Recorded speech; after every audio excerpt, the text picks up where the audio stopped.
देशभरात आज रामनवमीचा उत्सव साजरा केला जातोय।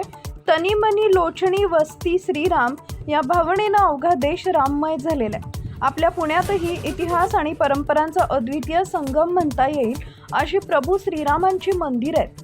त्यापैकी तुळशीबाग श्रीराम मंदिरात संस्कृती आणि इतिहासाच्या संगमाची अनुभूती मिळते। तुळशीबाग परिसरात असलेल्या राम मंदिराला फुलांची आकर्षक सजावट करण्यात आली आहे। विशेष म्हणजे मागील 265 वर्षापासून या मंदिरात राम जन्मोत्सव साजरा केला जातो। मंदिराचं संपूर्ण बांधकाम लाकडी आणि जुन्या पद्धतीचं असल्यामुळे गजबजलेल्या तुळशी बागेतील हे मंदिर अजूनच आकर्षक दिसते। दरवर्षी मोठ्या संख्येने भाविक दर्शनासाठी या मंदिरात येत असतात। आज रामनवमी निमित्त या मंदिरात वेगवेगळ्या धार्मिक कार्यक्रमांचं देखील आयोजन करण्यात आलं आहे। टाइम्स ऑफ महाराष्ट्रसाठी शिवानी लकडे यांचा रिपोर्ट, पुणे।